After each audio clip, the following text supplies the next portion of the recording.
Hello guys, welcome to ASK Bangla fact. আমাদের daily current অ্যাফেয়ার্সের ভিডিওতে আপনাদের স্বাগত জানাই। আজকের প্রথম প্রশ্ন হলো 2025 সালের BBC Indian sportswoman of the year পুরস্কার কে পেয়েছেন? Option A Harmanpreet Kaur, option B Smriti Mandhana, option C Divya Deshmukh, option D Jyothi Yarraji. তো আমাদের অ্যান্সার হয়ে যাবে স্মৃতি মান্দানা। নেক্সট কোশ্চেন, 2025 সালের BBC Indian sportswomen of the year অনুষ্ঠানে emerging player of the year, ভালোভাবে মনে রাখবেন, emerging player of the year পুরস্কার কে পেয়েছেন? Option A Harmanpreet Kaur, option B Smriti Mandhana, option C Divya Deshmukh, option D Jyothi Yarraji. তাহলে আমাদের অ্যান্সার কি হবে? দিব্যা দেশমুখ।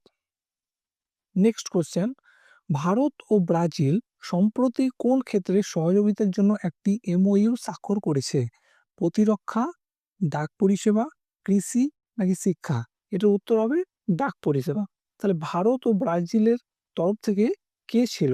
ভারতের দিক থেকে ছিল জ্যোতিরাদিত্য সিন্ধিয়া, আর ব্রাজিলের হয়েছিল ফ্রেডেরিকো দে সিকেইরা ফিলহো। এটি কত বছরের জন্য করা হয়েছিল? 5 বছরের জন্য প্রাথমিকভাবে কার্যকর থাকবে। আর এর মেন উদ্দেশ্য হলো ডাক ব্যবস্থাকে আধুনিকরণ করা। ঠিক আছে? নেক্সট কোশ্চেন, 2026 সালে ভারতের নতুন দিল্লিতে অনুষ্ঠিত এআই ইম্প্যাক্ট সামিট এ কোন ঘোষণাপত্রটি 89টি দেশ গ্রহণ করেছে?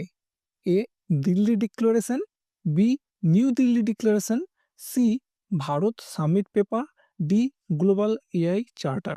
অ্যান্সার হবে নিউ দিল্লি ডিক্লারেশন। ঠিক আছে, চলুন এই যে এআই সামিট হয়েছিল, সেই এআই সামিটের কিছু আমরা ইম্পর্টেন্ট তথ্য দেখে নিই। এই ইভেন্ট হয়েছিল এআই ইম্প্যাক্ট সামিট 2026। কোথায় হয়েছে? নিউ দিল্লিতে আমরা জানি। আর কতগুলি দেশ সমর্থন করেছে? 89টি। ঠিক আছে, আর এই জন্য এটাকে বলা হচ্ছে নিউ দিল্লি ডিক্লারেশন। এই নিউ দিল্লি বা এআই ইম্প্যাক্ট সামিটের মূল ভিশনটা কি ছিল? মূল ভিশন হলো এআই ফর ওয়াল। তার মধ্যে যেটা আছে অ্যাক্সেসিবিলিটি, অ্যাফোর্ডেবিলিটি, গ্লোবাল কোঅপারেশন, মানে সহজলভ্যতা, স্থায়ী আর আন্তর্জাতিক সহযোগিতা।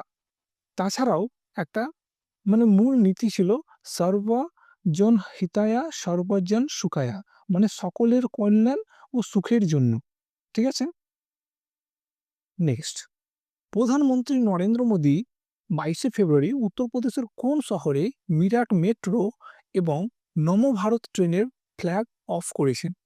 এ Lucknow, B Varanasi, C Meerut, D Noida.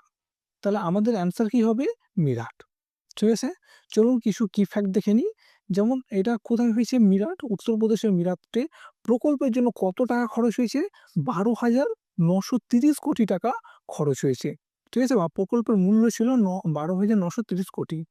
ঠিক আছে, মিরাট মেট্রো, এটাকে বলা হয়েছে ভারতের দ্রুততম মেট্রো। এর গতি কত? ভালোভাবে মনে রাখবেন, 120 কিলোমিটার পার ঘন্টা। সময় 30 মিনিটে কিন্তু এই 120 কিলোমিটার যাত্রা কি করবে? সে সম্পূর্ণ করবে। ঠিক আছে, নবভারত প্লাস মেট্রো প্রথমবার এটা করা হয়েছে। নবভারত করিডোর, দিল্লি মিরাট নবভারত করিডোর নামে পরিচিত। দৈর্ঘ্য কত? 82 কিলোমিটার। গতি 180 কিলোমিটার পার ঘন্টা। ভারতের প্রথম রিজিওনাল র্যাপিড ট্রানজিট সিস্টেম।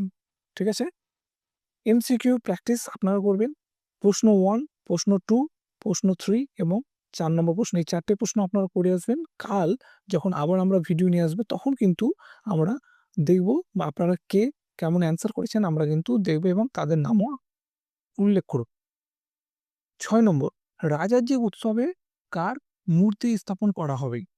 এ Mahatma Gandhi, B Jawaharlal Nehru, C Rajagopalachari, D Sardar Patel.